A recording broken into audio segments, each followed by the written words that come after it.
370, 370, well, 350 guard, surely better than that. I'm afraid over 57, I'm afraid over 50, I'm afraid over 57, I'm afraid 50 meters. I'm at 50 now, I'm afraid over 57, I'm afraid over 57.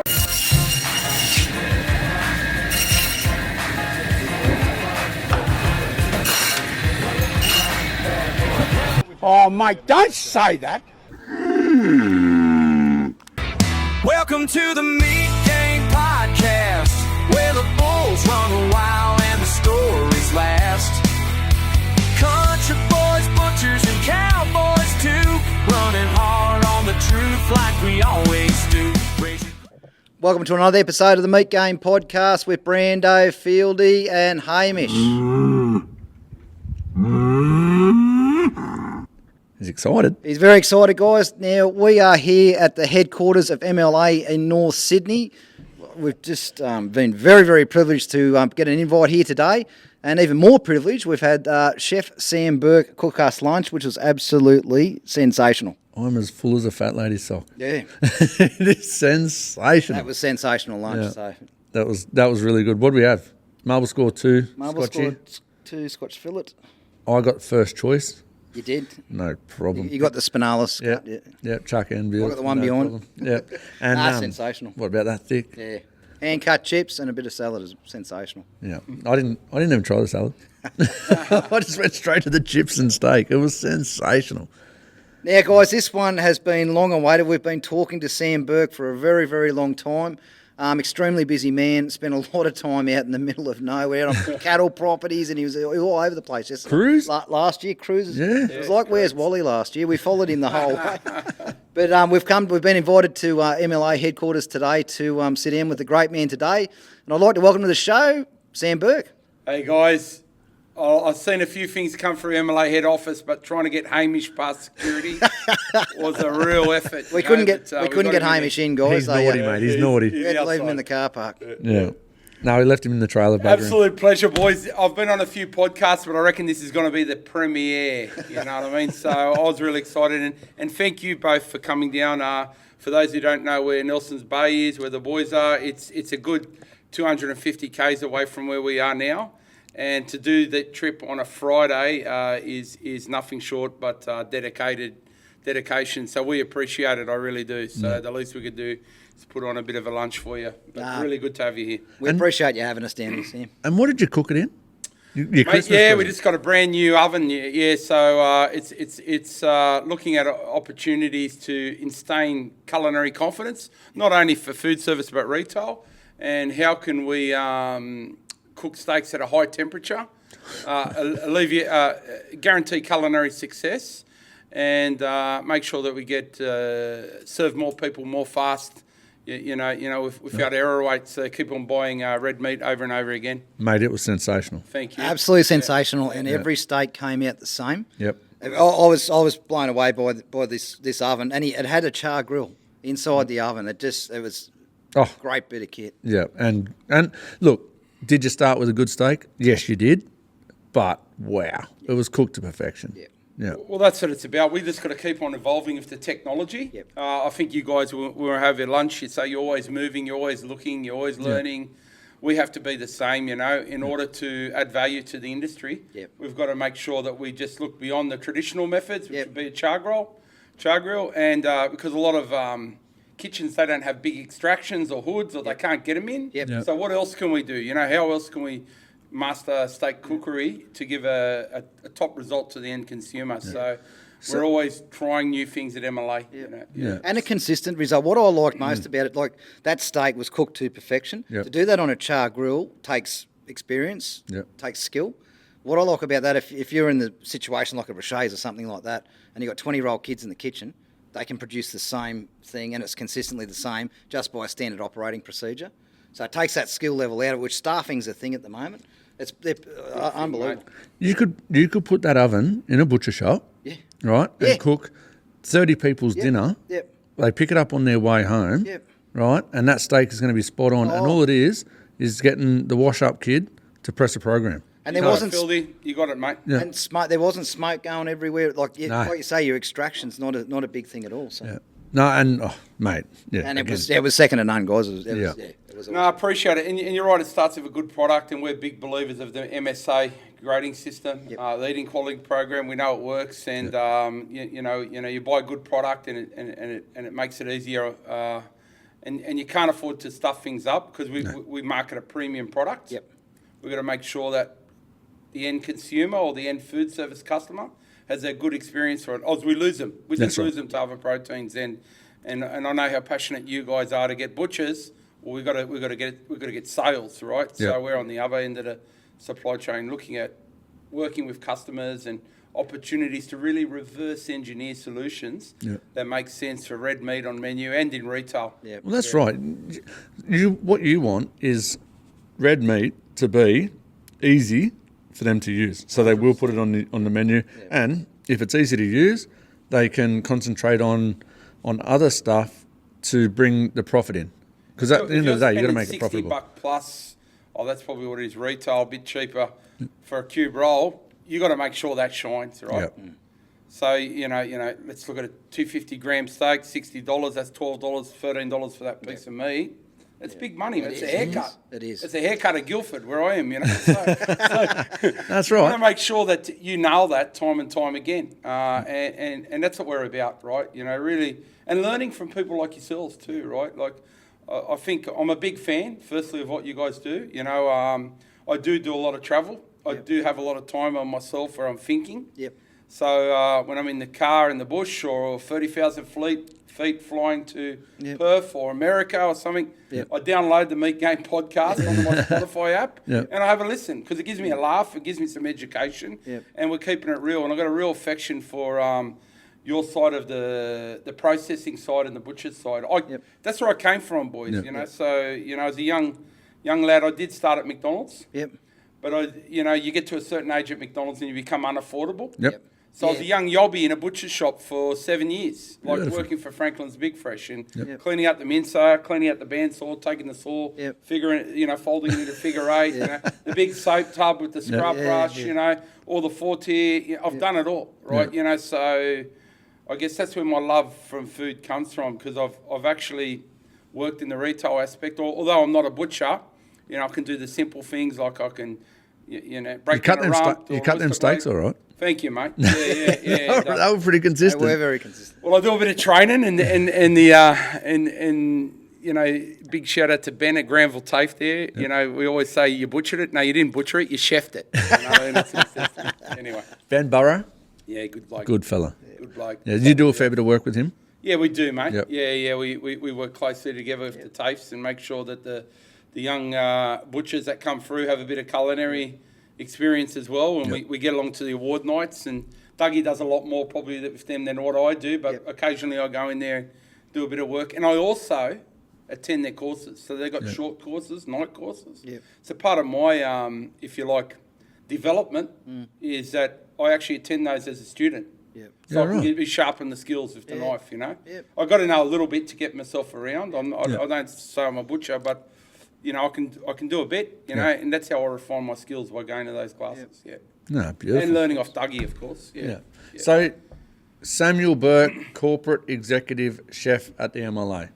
Yeah. How did we get to here? How did all that happen? Yeah, so Fieldy, it's been hard work, mate, but it's been rewarding, right? So prior to joining MLA, I worked 20 years with Australia's biggest culinary caterer at the time, the Spotless Group. And I was apprentice for them in 94, and I worked my way all the way up to food development manager, so executive chef.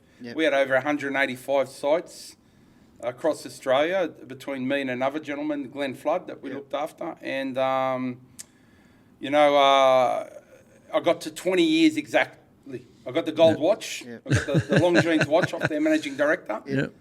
I gave him back my company car, gave him back my knives, and joined the MLA. And it's the best thing I've ever done. So... like I told you, as a young kid, I was a yobby for 7 years in a butcher shop. Why I did my apprenticeship at Spotless. On the weekends or at nights, I'd work in the butcher shop. So it was kind of like the dream job, I had the chef down packed, but I also had that experience, working in a butcher shop.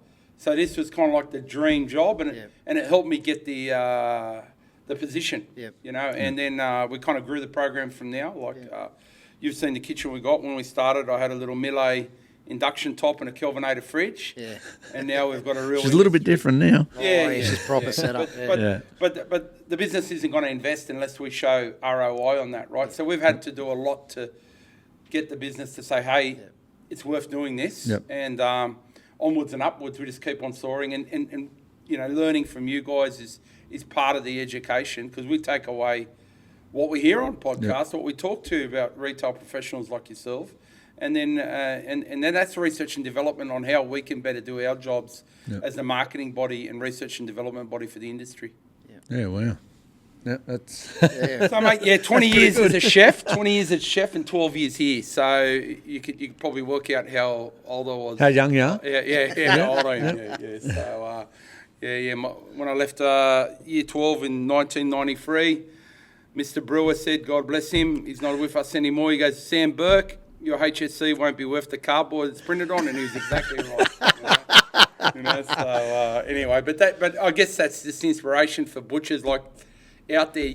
You can do your trade, you can excel in it, you can work your way up, and there's opportunities like what Doug and I are doing. You know, you got to work hard for it; it just doesn't happen. Exactly. But there's opportunities for you in the industry if you want to set your mind to it and you want to network. Yep. And just do what you say you're going to do. Yep. And do it the best you can. Yep. And never stop learning. Yep. Yeah. No, Make a choice and execute. perfect. I couldn't say But that it doesn't any matter better. what you do, whether you're trying to, and I've said this before, whether you're doing a sport, whether it's financial gain, whether it's a career, it doesn't matter what you do. To get to where you want, it's going to take work. It's if you work. start a Brendo. podcast, Yep. it's going to take work after hours. Yep. Nothing just flies, does it? The harder you work, the easier it gets. Yep. That's what I think anyway. And can you turn your work into a hobby? To a point, yeah, you can. Yep. Like, we say it all the time. Brandon and I, this morning, we're not blowing our own trumpets or playing the violin, but we're both at work at 2 o'clock this morning, I know it. running, getting it done, so we could come down here and get today done. And then we'll drive back this afternoon and we'll both be on the phone taking orders all the way home. But we're doing it because it takes hard work to build a brand, to do what we're doing. And we want to talk. We're not missing this opportunity to talk to you and Doug. No way in the world. But why we're doing it is because all the hard work we've done in the last 12 months, it's actually really fun now.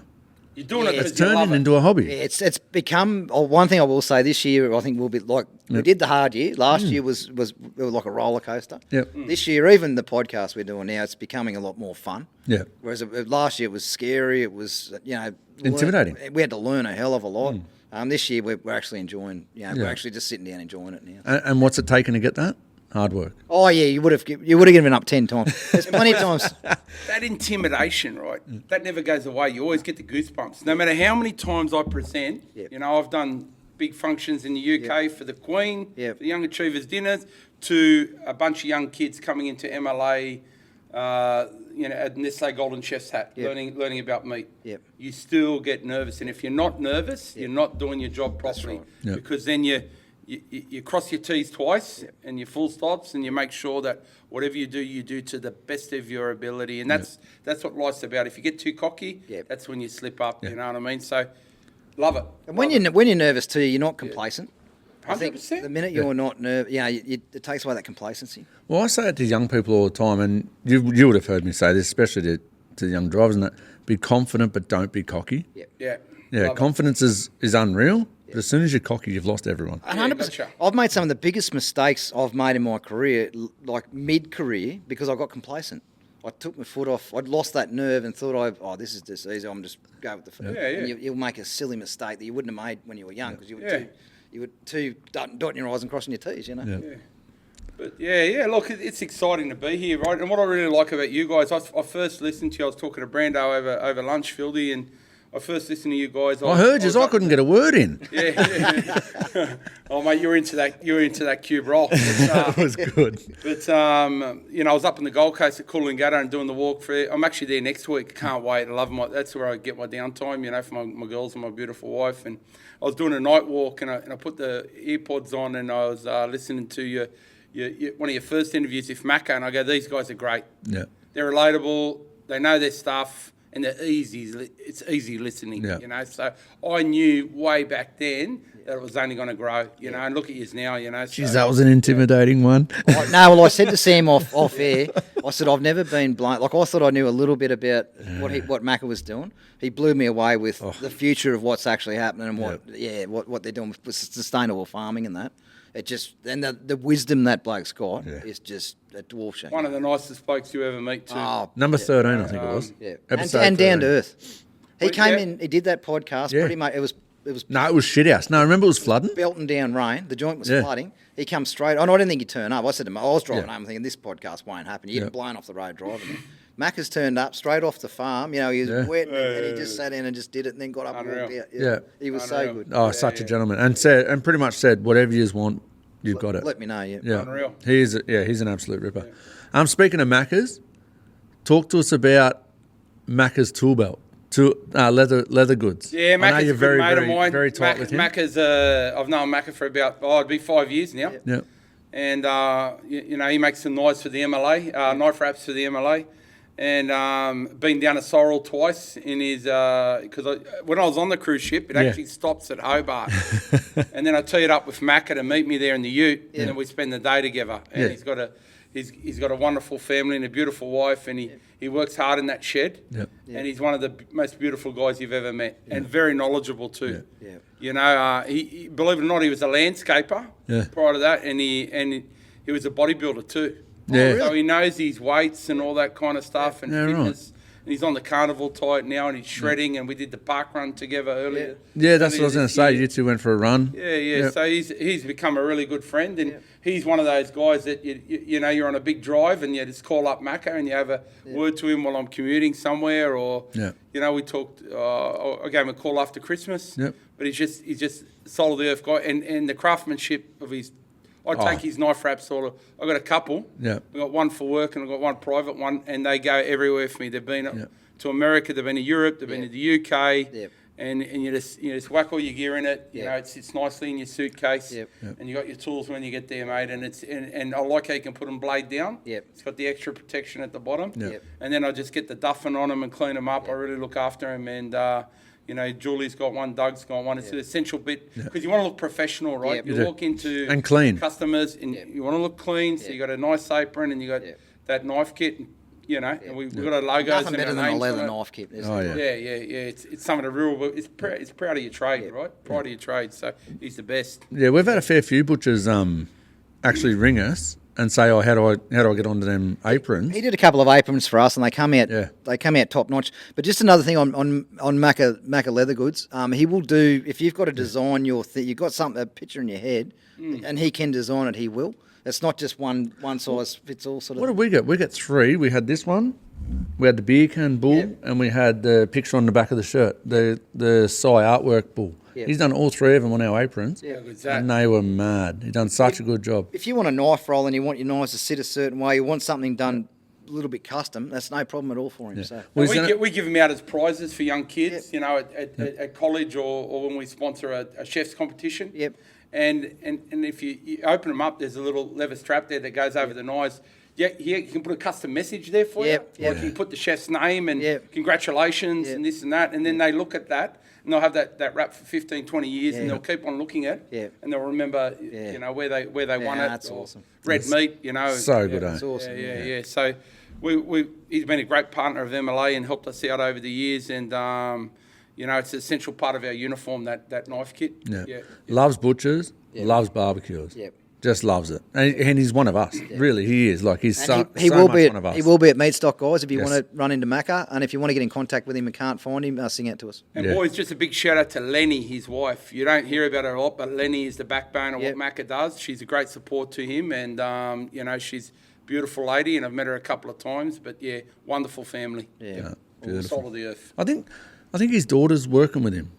Oh no, he's got a few young tradies. No, I don't think he's got any kids, but he's got a few young. Maybe it's a young He looks lady. after young people in the region and teaches them leather works. You know, so I think he's one of the only qualified guys to offer an apprenticeship. One of the few, if you like. Yeah. So he's Such a cool fella. No, absolute legend. Yeah. But anyway, this is about Sam Burke, not about Macca.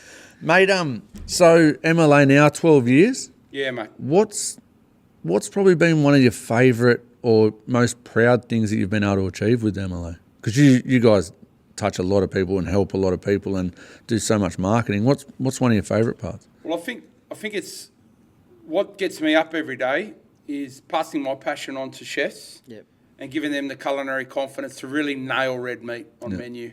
Right, that's what keeps me going every day. Julie works hard with me too. You met here today. Oh, she's the nicest lady. Yeah. So, I tried to wash my plate up, and she told me off. Yeah, no. She lifted me. But what we really do is when we work with a business, we look at the equipment they've got, we look at the skill set of the staff they've got, we look at the budgets they're trying to meet and the cuisine they're trying to do, and then we kind of work out. And that experience from running a catering company for many years, where I came from, gives me a bit of an idea, because I was an operator, right, once, for a long time, you know. And then we look at opportunities where red meat can really succeed on their menu, and there's multiple answers to that, because when you see them succeed and you see red meat flourish on menu, you know what I mean? You know you've done your job, and even. You know, cool stuff like working with Subway on a Philly cheese beef steak sandwich, you know what I mean? And then you see the commercial or the billboard and you say, I had something to do with that, you know what I mean? Or that kind of stuff is proud. Or when you're on the Queen Elizabeth ship, you know, in the middle of the Tasman Sea, you know, in a massive kitchen in a gullieway, and the ship's rocking and you're teaching butchers, you know, Australian ways of cooking meat and how to prepare it to the handbook of Australian meats, and then working with chefs, you know, and and talking to cruisers who sometimes are our producers going on a holiday, and they go, "What the hell is MLA doing on a cruise ship in the middle of the sea on the way to Tasmania?" Well, what we're doing, we're working with the chefs.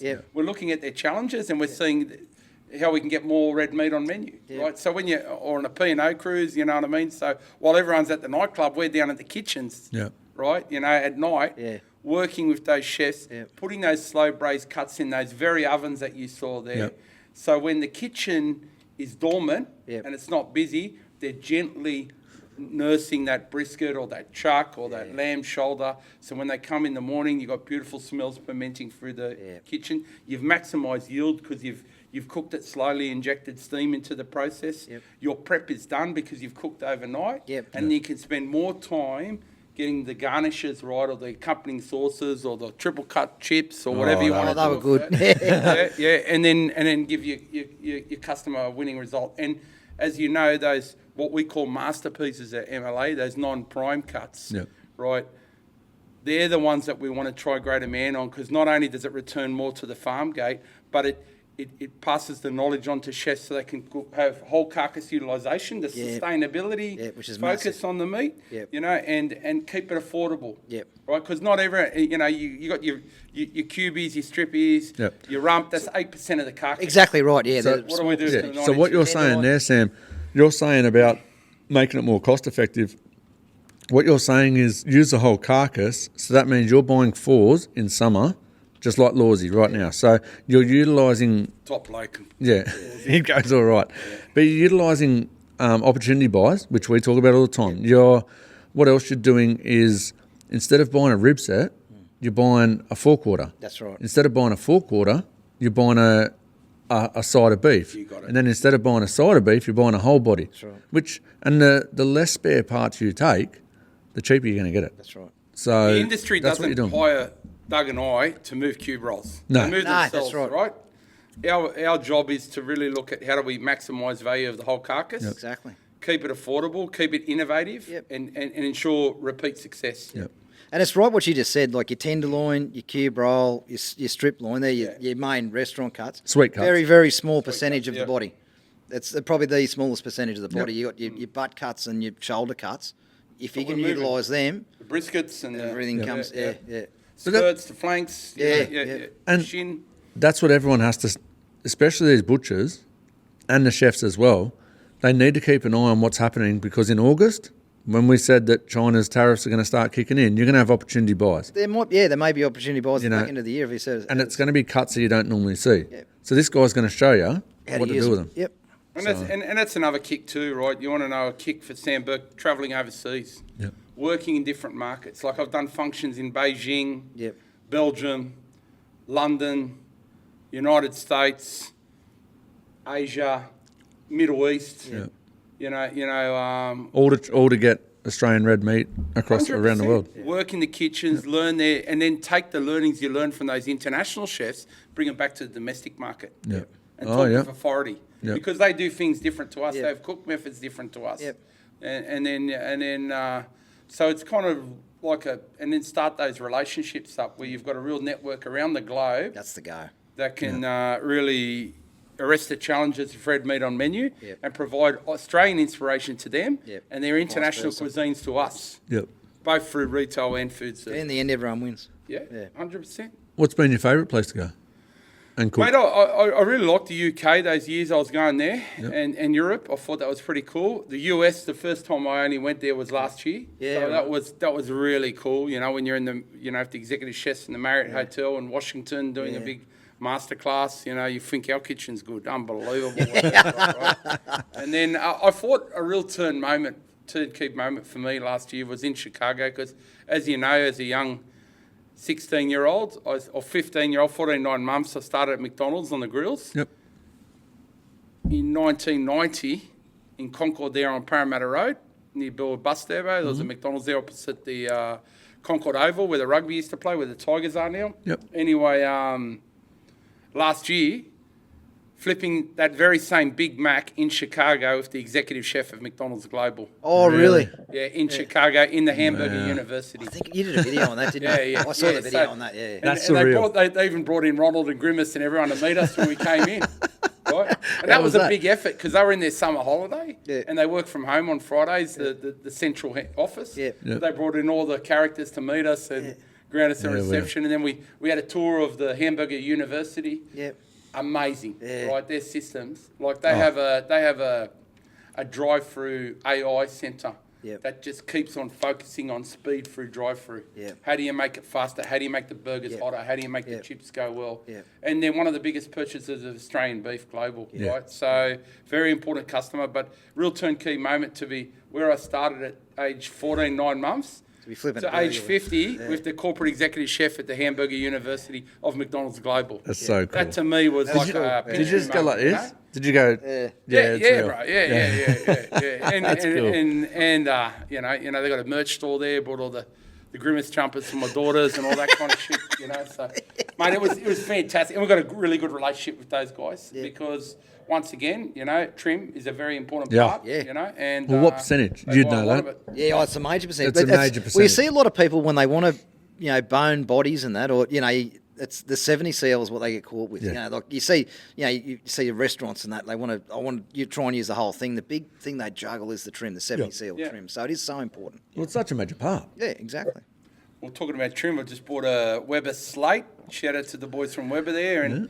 I'm going to build that over the weekend and start doing smash burgers at home. That'll be barbecue number 16, boys. My wife absolutely hates it. Really? She's a chef too, mind you. Make sure you share some videos with Brandon. He loves a smash burger. Oh, you come down and I'll make you one, mate. Don't worry about that. You can do the next podcast, episode 2, in my house in the backyard. We might have a charcoal for you to try. Yeah. Oh, yes. Yeah, definitely. Actually, I was listening to 2020 Sick. Yeah, the one after today, and you announced the sponsor. Yeah, Wattle and Flame. Yeah. So heard it's a very premium product. Family. What is it? Father and 2 sons. Yes, doing a great job. Yep, unreal, and it's Mallee root. It's Mallee root. Not the Mallee root is ad. Listen to 123. Where can I buy it in Sydney? Where do I get it? We'll sort that out. We'll get some for you. No, I'm happy to support family. Yeah. No, there's one at DY. Yeah. I'll have to find out the place, and That'll then there's one at $50 petrol and V8 to get there. and one at Musselbrook. Does he come to the west? Silverwater. Yeah, that's around the corner, Barbecues are us at Silverwater. That's around the corner. I have to top in there and get some. Yeah, it's made in a mallee root, which pretty much it burns longer than ironbark. Like it's just. But if you listen to 123, anyone that hasn't listened to that, and we go right through what a mallee root is. Oh, Brando gets right up and about. I grew up around it. When Mark said that what they were made of, I went, that's a selling point, Yeah. Very excited. No, mate, and I love them. That's something I was talking about, those barbecues, but I've got them at home, and That's what I do on the weekend. I watch NRL on Fox. Yep. I sit at home and I tinker with those barbecue. I'm a barbecue enthusiast. Yep. I don't have time to do the circuit, Yep. what Demi does and all that kind of Yeah. stuff. But I'm always in the backyard smoking briskets and tomatoes and learning, because I'm learning for my own job too. Yeah. So I'm doing it's a passion. It's not a job. Yeah. I keep on saying it, and I hope no one from MLA listens. I'd do the job for free if I didn't have a job. He looked around before he said that. Hey, Mick does listen. Yeah, exactly. And what a leader. That was a good episode you did of him at Armidale. Absolutely. Oh, we weren't ready for that, eh? Yeah, we yeah, were not. We were nervous as. A little bit overwhelmed. Oh, he knows It his was stuff, no. mate. Yeah, that's the word. Overwhelmed. He knows the whole supply chain. Yeah. Yep. He's been in marketing, he's been in retail, he's been in processing, grading, mate. Yeah. He knows it, and it's good to have a leader that knows all that. Exactly, 100%. But he got off a plane, straight to the brewery, Yeah. sitting down having a beer and a yarn with us. He didn't have to do that. Came Like, from Holbrook, flew in Yeah. from Holbrook, walked off the plane, sat straight down, did a podcast with us. What a fella. He was so good. And that's one of the things I love about work, right? We've had these succession of CEOs, the managing directors have just been great people, even our chairs. And the one good thing about MLA is from the top down, everyone will come and talk to you, right? And you can go and have a chat to the chair if you like, you know what I mean? And everyone will listen to you. You know, we've got John Lloyd as the top bloke, the MLT, Nathan who's our GM. Look, we've got a real tight team, and they take a vested interest of what the chef is doing, right? Because that's important, you know. And when you got leaders that look out for the whole of the organisation, you just want to do more because you know they're enthusiastic about what you're doing. You know, so Well, yeah. I can't talk for Brandon, but I've never really had much to do with the MLA, right? Yeah, well, welcome, buddy. No. Part of the family now. And it is awesome, but never really had much to do with it. We've obviously looked a lot more into it since doing the podcast and talking to you guys and meeting everyone we have already met, which is just crazy. The one thing I can probably say that is the most encouraging is you have done it, you are doing it, and you are relatable. Thank you, mate. They're the three things that I've taken out of it. Like Mick Crowley, he's still on the farm. Salt of the earth. You know, Demi's running barbecue comps. Yeah. You know, yourself, you're cooking, you're out on ships, away from your family, cooking, using and working. Doug, I've seen him all the time on these videos, bone and beef, out in the shops. I know he was down in Adelaide. Just like not you so long ago. blokes. Just like you blokes. Yeah, just you're doing it and you're relatable. That's what I'm finding. At the end of the day, you don't forget who you work for. You work for the producer. Yeah. Right? We're a non-for-profit. We're controlled by producer levies and by federal government investment in our R&D, research and development. And you're accountable for getting good ROI. Just like you blokes are there at 2 a.m., we're accountable to make sure so that's return on investment. Yep. That whatever we do, it's measurable and it's ultimately bringing better profitability to farm gate for those producers because they're out there working their guts out to get us this wonderful product. It then gets to you guys who do a wonderful job of processing it onto the and wholesale as well, and then retail, and then onto the consumer. And you talk about sustainability, right? The biggest threat for sustainability, and I say this on every podcast or wherever I am, is the end consumer. Because if they muck it up at the end, all That work's gone for nothing. Yeah. All the hard work. Nothing. That's right. So that's so essential. We've always got that in our mind when we're teaching consumers and chefs. Is how do we alleviate? You know, how do we make that not happen? You know, how do we make sure that they nail it? You know, and you look at new stuff like air fryers and slow cookers and things like that are in domestic houses, and you teach people that, hey, when you get up in the morning, you're making the kids lunch, put that lamb shoulder on, go to work, and you come home and the smell's fermenting through the whole kitchen. All you got to do is, you know, blanch a bit of broccolini or whatever, and then lunch is served, dinner is served. Or how do we do a 15-minute stir fry for the kids so they can get the kids to soccer training in the afternoon? Or how do we nail that steak on the barbecue using the Steak Mate app? All those different things. Or how do we, like you said, go on a cruise ship? Or for once, we work a lot with airlines. Yes. when you're 30,000 feet up in the air, your taste receptors change. Oh, really? So you might have more sodium in a dish up there than what it is served down below. Yeah, right. How do we regenerate food so red meat holds its best values? You know what I mean? Yeah, well. You know, and we're not only talking about the 2030 that have the petite tenderloin at the front of the plane, Yep. but I want to get 400 that Moroccan beef casserole at the Yeah. back in economy. You know, so. It's all those, and that's what I love about work. You asked it. There's no one thing. It's all that kind of diversity, and you never stop learning, right? You know, and I think that's what gets me up every day. And I'm truly invested in the product. I buy a lot of red meat for home. You know, I got my barbecues. My kids have grown up on red meat. There's no chance that they're vegetarian in my house. You know, And how healthy they are. Like, Yeah. great. the athletic girls because they eat good food, and we eat a balanced diet, right? Yeah. My wife is Australian born from Middle Eastern background, so we eat a lot of vegetables and legumes too. Yeah. But you balance it, right? Just like everything, and that's what we try to say to MLA. It's not about having big steaks all the time. It's about balanced meals with vegetables to give sustenance, nutrition, and enjoyment. Yep. You know, to our product, right? So if you just look at 350 grams Scotch fillets of chips and salad, that's the nice to do when you're at the pub watching the Nikita Tszyu fight that's on tonight or something like that. Yeah. But you know, what do you have from Monday to Friday? It might be lighter. It might be some, some pulses. It might be, stir fry, roasting. Different types of. A couple of chops in the cuisines. oven. Yeah, Something, yeah. exactly. But make sure you have the salad and the vegetables and a balanced diet, because that is an affordable, healthy way. You get the best iron, zinc, and protein out of the red meat. Yeah. But also you're getting the other nutrients by eating the rainbow on the other side as well. Yeah. Yeah. Now, you were talking about cooking at home. You're talking about air fryers. You're talking about slow cookers and stuff. This is going to be really interesting to hear from you. What's been the biggest development in your eyes over the last probably 10 or 15 years, right, in the kitchen?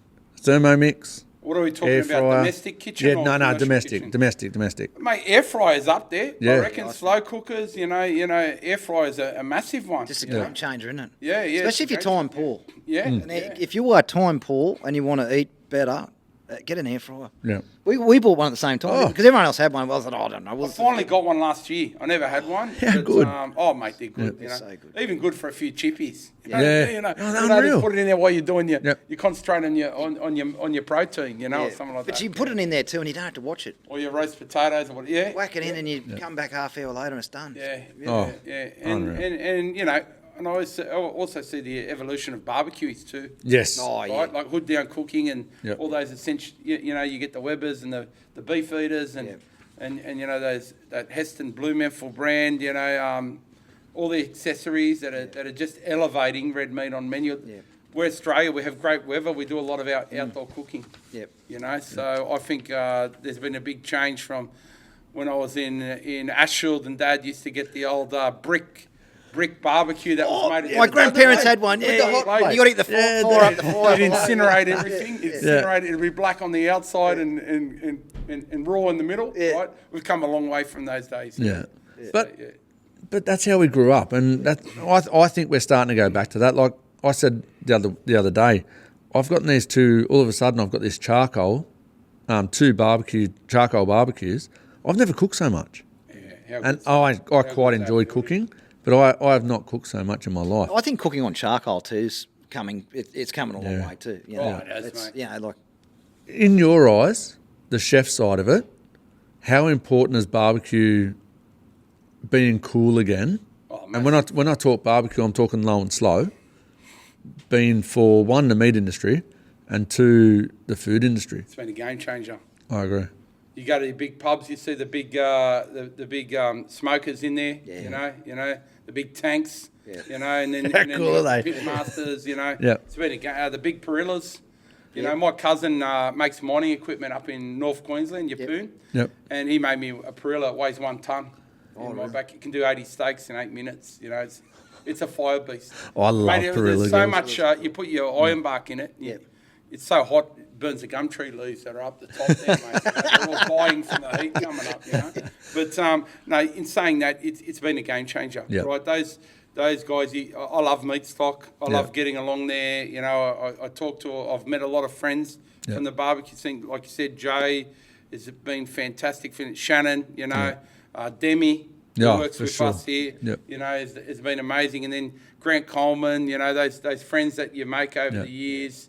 Macca, that's where I met Macca Tools, right?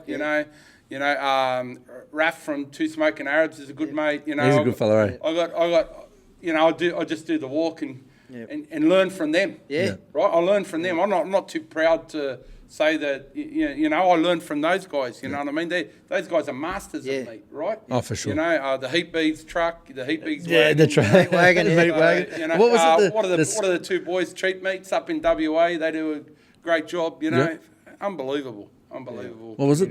The wheel of squeal. Yeah, 8 pigs rotate. Mate, I love it. I got a smoker in my backyard. You know, I've got a Yeti. I just don't have a beard. You know what I mean? So maybe I got my Yeti cooler. You know, I got all the gang. You know, I drive a V8. A few of them like their cars. You know, so yeah. But you know, I love the barbecue scene. Yeah. I couldn't get there last year because I was in Melbourne doing some training with some international chefs. But I was there the year before, and I always try to get there one day. It's usually the Saturday. And just walk around and see what's up, and you know, and the smells, the atmosphere, and just the passion. The passion, you know, is infectious. Oh, for sure, 100%. Well, there's going to be a podcast there, mate. Make sure you come and say good day. I'll try to get there this year. I usually get my tickets. I buy them as soon as they're released. Where is it? Is it May this year? Early May, isn't it? Yeah. So we'll make sure we get there, and I'll come around and see you blokes. 100%. Make sure. That'd be awesome. Yeah. It'll be. Come. We'll show you how to make some snags. 100%. I'm a shocker at it. Talk to the boys at Granville Tafe and Sam when he did the sausage making course. Anyway. So when you say you're doing a fair bit with Ben, he's an absolute legend. But how important is that side of it?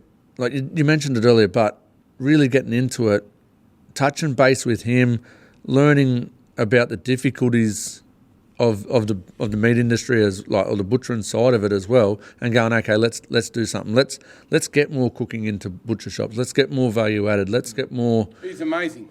More stuff like that. No, Fieldy, you're right, and they've got one of those ovens in there in their kitchens too, right? And they're always looking at that, how to nail the degree of doneness, because you can do whatever salad you want, but you just got to nail that protein component, and then put your own creativity after it. So he's been great. As a passion project, I've been judging for 12 years at the Royal Australian, the Easter Show, the Sydney Fine Foods competition. I'm chair of judges there now. I've been doing it as chair for probably 5 years this year, and I've got those boys on the judging panel.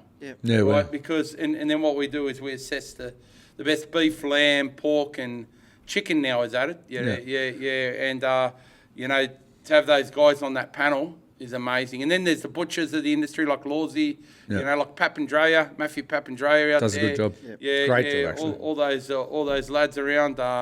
Craig Cook, you know, there's heaps of butchers in the industry I look up to. Andrew Geary is a good bloke who taught me when I was a young yobby. You know, Ron Rivette, I don't know if you know those names, but those guys have gone through the industry, and they're butchers that have been an instrumental part of my career. Taught me when I was a young bloke how to spruik the meat market, you know, and clean up at the end. And I'll never forget when I finished my HSC, I did a bit of work before I started my apprenticeship full-time in the butcher's shop, right, just to help out. It was Franklin's Big Fresh, where I worked. And Dougie, that's where I met Dougie. So I was a young yobby and Dougie was a manager. You know, here we are back together, you know, 30 years later. But I remember one day I was sick, right, and I couldn't get in there. Ron Rivette goes, you get in here or you'll never work again. And you just did it, mate. You did it, right? You didn't muck around. You just butted up and you just got there. And you soldiered on. Now, I know you probably can't do that today. No, but they did, the old fellas. It was the same. It taught me, you know, it taught me resilience, you know. Well, that was when you could be replaced. That's a big difference. And if they said, I'm just get in here, you're like, yep, I'll be there in 20. How many times, like, on a little bit different, but how many times have you said when you were coming through at the abattoirs, they used to line up? And we'd have labourers, unskilled labourers, if you had to do a good job, because there was no, if you didn't, you might not. They didn't need you the next day. They didn't choose you the next day, no. Yeah. And we had a lot of fun, right? You know, like you'd work there on a Saturday, you get smashed, right? And I'll be serving on the counter, and then you get a $2 coin, and you'd erudite it to the floor, and you watch everyone Try try and to pick kick it up. Yeah, when they come to the front, and all those butchers, or ICM 86 was code for have a look at the L rig, So they were great days back then. You're a cheeky little young bloke working in a butcher shop, but you really got a opportunity there to give me the ground fundamentals, because when we did butchery at TAFE, there was 8 weeks module, and then at the end you had all your cuts and you had to look at them, you had to name it, right? And I remember walking in there and just doing it in 1 minute, where the chefs apprentices were taking half an hour, 40 minutes, because you had that experience. And I never forget Andrew Geary, right? We had the French racks and all that kind of stuff and crown them back in those days, the paper crowns, the frills.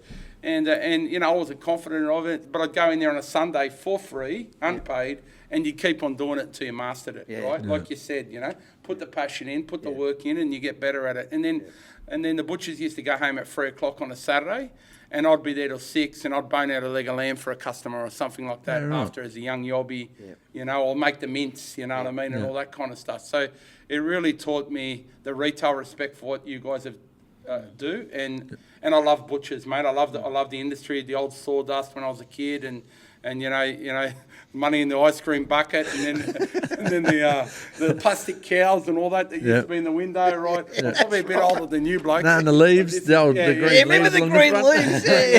And the ferns, So I fondly look back at those days and just.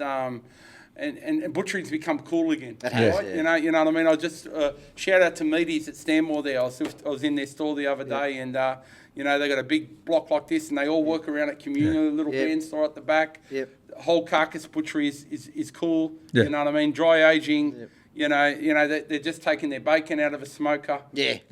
Unbelievable. Unbelievable. We sent they're doing a great job. They got some meat off us today.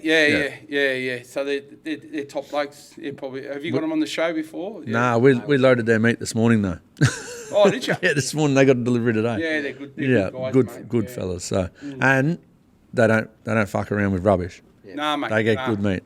Mate, they were, but how good is it? The old man was working there. He came in and did a shift when I walked in. And then the boys were all there. It was just this big bench, like probably twice the size of the one that Mitch has made here. And they're all just working around it, communal, like the old school.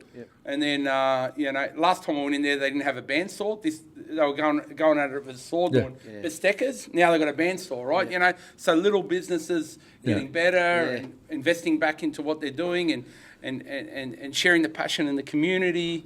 And that's and you can't beat it, right? It's 3 of them, isn't it? Luke, Matt, and Cam. Yeah. Well, I think Matty, he's a good butcher. He's a pommy. Oh, is he? Yeah, he's coming out from England. Too. He was too, and that's where they get used to the handsaw. It's just Matty on the handsaw that time. Yeah, they're taking it all the way back. They're good young fellas. They got. You're right, mate. They got some good stock in there, and the smell of that bacon coming out of the smoker. It's not comparable. It's not comparable to mass-produced bacon. No, it's not. It's not. If you haven't tried butchers made bacon, get around it. And get them. And SJR said something the other day. And Brad, cut it nice and thick. Yeah. Cut the bacon thick. Don't cut it real thin. Cut it nice and thick and keep that flavour in there. Yeah, exactly. The reason why I said about Benny Burrow and the guys there, and even the Newcastle guys as well, and I can only speak on New South Wales side of it, but when I was coming through, we didn't have a cooking part of the trade. The module, yeah. Yeah, now they do. Yeah, that's good. And they've even got chicken as well. Like chicken wasn't part of our trade. It is now, which is so good because it's such a major part. Well, and it's becoming more of a major part. Like butcher shops that are now doing a cooked part is becoming more and more. Absolutely. Even to the point where a lot of them, you've heard us say before, a lot of them got chefs in them. So. Yeah, well, absolutely. Boys, last year I was in Brisbane at the end of the year. I was up there for work, and I got a tip off from a few chefs, believe it or not, to go down and have a look at this butchery at Cannon Hill. In the shopping centre. The butcher shop. Yeah. The Mate, butcher shop. Patterns, Mate, they were doing scotchies, Brad chips Patton. and salad, $25. Yeah, Brad Patton. Yeah. And I think it was a Cape Grim. Yeah. I went in there, mate, and I said, give me one of them. Yeah. You can't get a Macca's meal for that. No. Right, and then, mate, it was unbelievable. Yeah. Sparkling water on the side. Yeah. Pumped me up. Don't he do a Back in there brilliant and did job? the rest of the day.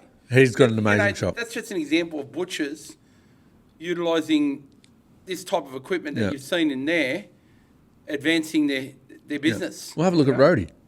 Roddy Road, yeah. Yeah. All them guys up north. I mean, Matty Papandrea. yeah. He does it too. Yeah. Well, he's got an amazing shop. Yeah, Unbelievable. Yeah. All the guys down south, they're doing the same. Like it's just Craig Cook in New South Wales, he's doing it. I think Chop is doing. Oh, he done the vending machines. The innovation's unbelievable. Oh, mate, some of the best food you get. Yeah. Well, I saw it. It'd be 10 years ago now. It was at Collins at Zetland. Oh, And he was just doing roast beef and pork rolls. hang on. Weren't you meant to be seeing him as a customer? I was supposed to go and see him Go as a on. customer, but that's what I was saying about cooked products. It doesn't have to be anything flash. He was doing roast pork and roast beef rolls. So guess what I did before I even told him that I was there? I smashed a pork roll and then rang him and said, "Yeah, Colin, I'm here, mate."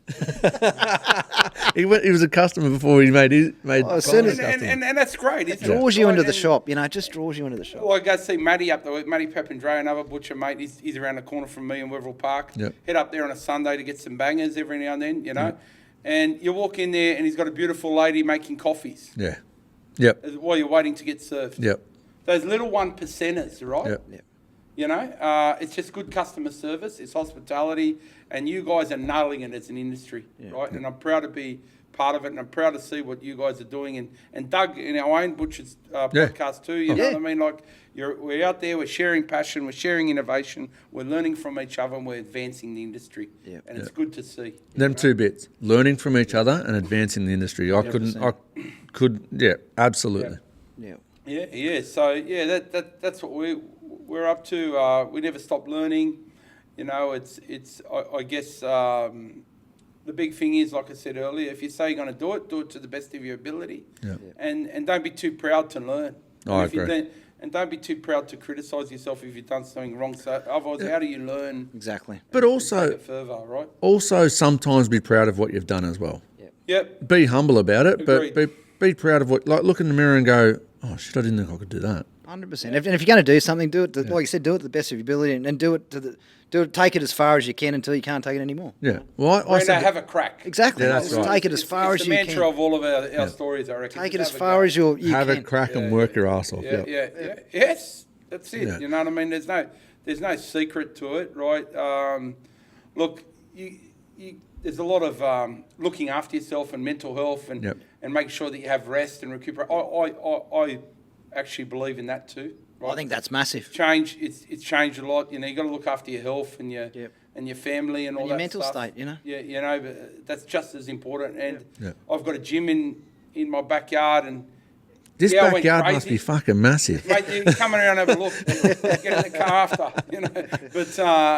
But I guess the thing is that I know that if I go to the gym, I lose that 2.5 to 3 hours away from my family, and I'm travel a lot. Like last year, I got the Qantas reminder. I did 64 flights. Wow. Like you've got to be out there. You can't market meat sitting behind a computer, right? But by the same token, is that when I'm home, I still want to do my fitness, but I want to be home. Yeah. So if they're inside watching TV or they're up doing their homework, I'm just in the backyard. Yeah, they can where come I'm and get with you. the whippersnipper or at the gym. Yeah. I'm still in the and that gym. I'm in there if I got a 7 o'clock flight, just like you blokes. Yep. I'm in there at 3:30 a.m. just doing 40 minutes a hit session. Yep. And then I go have a cold shower, and then I'm set for the day. I've achieved something before I even left the door. Yep. And that's the kind of mind focus that we need to have as men and women, going forward. You only got one life. Yep. Look after it, eat well, and be good to people, and you'll advance in life. And because that old mentality of going to the pub and having 10 schooners at the end of each day, which was my dad's kind of way of. Because you feel like you've earned it. That was my dad's way of distressing. You blow out. Yeah. You know what I mean? You just got to challenge yourself about how you can be better every day, and it's not only at work; it's about life as well. Yeah. No, for sure, mate.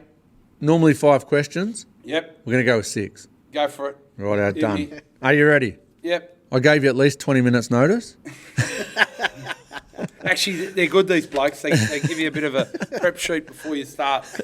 5 minutes before you run You on. meant to get it 2 weeks before we get here. You got it about an hour I ago. can do anything. Don't worry about it. Hit me. All right, you ready? Favourite part of the meat game? Favourite part of the meat game is the people across the whole of the industry. Yeah. Yeah, love it. Love whether it. it's the butcher, or it's the chef, whether it's the producer, whether it's the processor, Yep. whether it's the sales guys, you know what I mean? Yeah, these characters. What about the characters, eh? What about the characters? You couldn't write a book about it, mate. You know? I'd love to.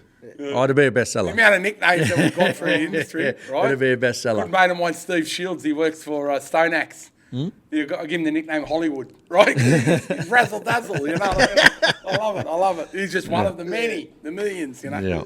But, No. yeah. Best lesson the meat game has taught you? Best lesson the meat game has told me, like you said, be grounded Yeah. and keep on pushing forward and be resilient Yeah. because things aren't always easy. No. Prices are up, we get drought, you know. Nothing ever people are stays the doing same, tough. does it? You know, you got to be fluid. Yeah. That's it. Yeah, You know, be you fluid. gotta be fluid. Yeah. Because nothing ever stays the same, Exactly. does it? It just doesn't. I Be like that. resilient. Be fluid. Keep pushing forward. Yeah.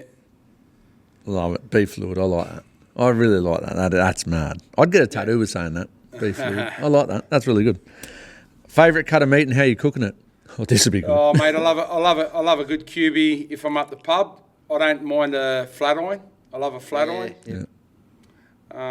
There'd be my two. And I don't mind the old picanha, you know? No problem. Yeah. How would you smoke a picanha? Oh, Hot mate, and- hot and fast or low and slow? I'd probably do it low, reverse sear it, and then hit it hard on the char grill after. Yeah, a bit of rock salt, you know? Yeah, and then cut across the grain. No Bit problem. of chimney. You get that acid in it. Yeah. Remember we were talking about the salad? You get that acid into it. You know, it cuts through the meat. Demi was talking about that. Yeah. So true. So true. Beautiful. Who has influenced the way you look at meat? Who influenced the way I look at meat? I'll tell you this. We talked about the old man cooking the barbecues and burning it and never cleaning the tray down, getting the black grease all over the meat back in the 70s and the 80s. Remember all that? Yeah. So I lived in Ashfield and I had a Greek family on one side and a Greek family on the other. Yep. They mastered charcoal in the 70s and 80s, right? Yeah. And they get this lovely souvlakia or arni on the spit and you'd have this smoke wafting over. And then I married a Middle Eastern girl whose family had big done on the lamb charcoal. and that. Yeah. The multicultural ethnics are the ones that Yeah. that gave me the spark for There's for a better way. fire There's a cooking. better way than the way There's we a do better it. way. Yeah, And such just a- greasy snags. And, you know what I mean? Remember the black grease? Yeah, lighten it up. It just Detail. lights up. It just lights up. Brush it off after. Yeah, no, they do a great That job. is a good answer. In saying that, Mum was a great cook too. My mum was a country girl from Claremont, cattle producing family. She could cook, mate. Corned beef fritters, tomato sauce, shut the gates.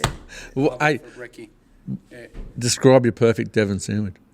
Oh, mate, I know you love the tomato sauce, but I'm just fresh sun blessed, a bit of Marge, Devon. fresh Devon.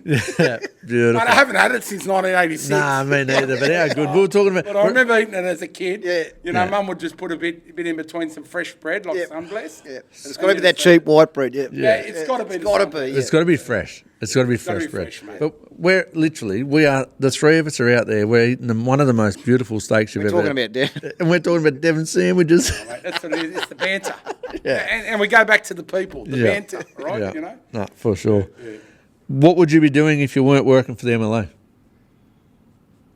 I don't know. I'd probably be running a big commercial catering business like I was. You know, Yep. You enjoyed maybe a college. I'm a qualified TAFE teacher as well. I did my Cert 4 TAE, so maybe teaching or, you know, I did enough work grinding as a young chef, weekends and long hours. Yep. Yeah.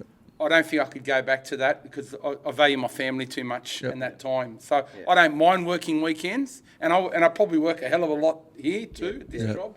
But at least the business is very respectful and give me that balance. So yeah, it'd probably be in a senior role in either culinary consulting, teaching, or something like that. Yeah. Beautiful. What's next for Sam Burke? Look, when you got your dream job, just keep pushing forward. Seriously, More of the same. Much of the I same, love yeah. the joint. More of yeah, the much same. of the same. I guess it's what's next for Sam Burke is try to get a bit more balance with my beautiful girls.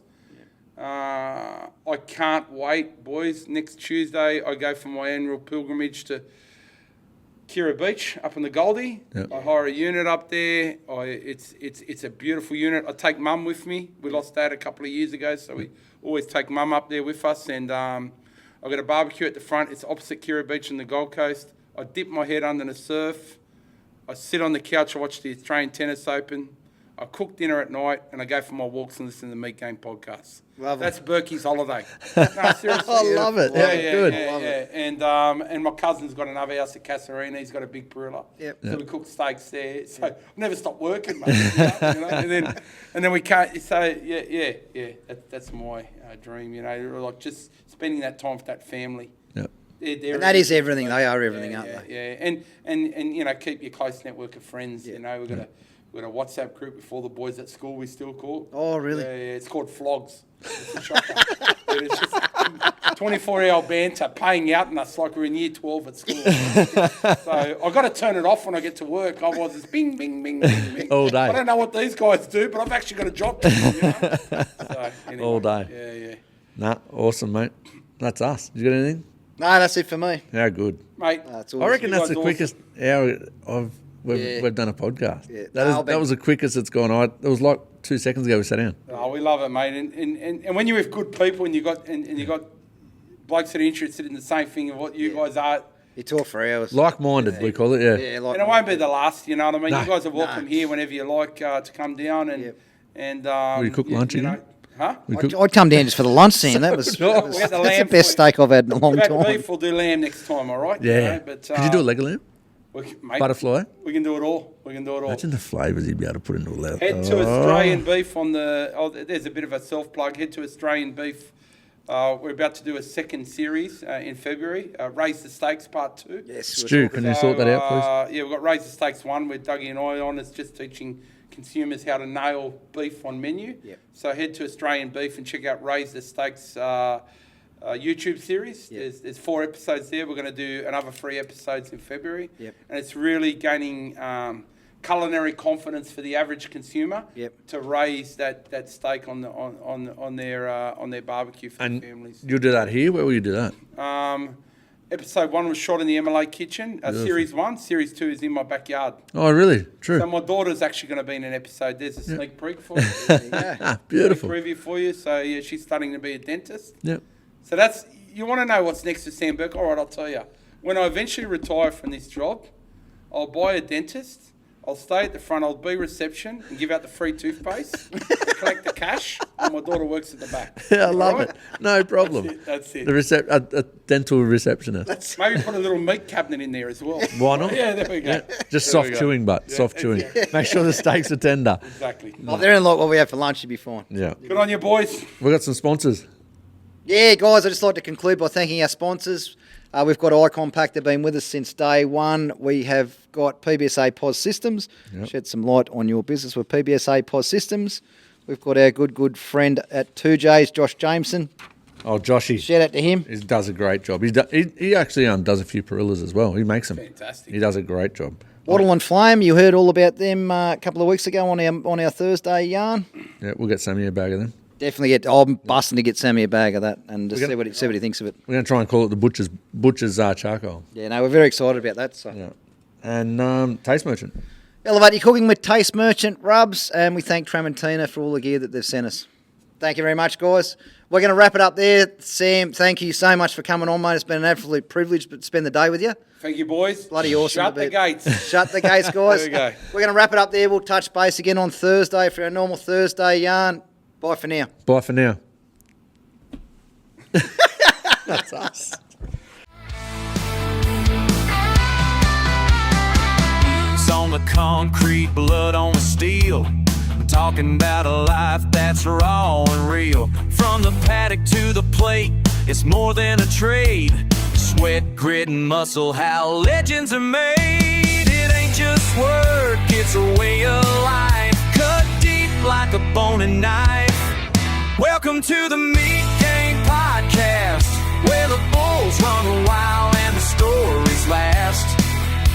Country boys, butchers, and cowboys too, running hard on the truth like we always do. Raise your glass, crank it loud, make it blast. This is the Meat Game Podcast.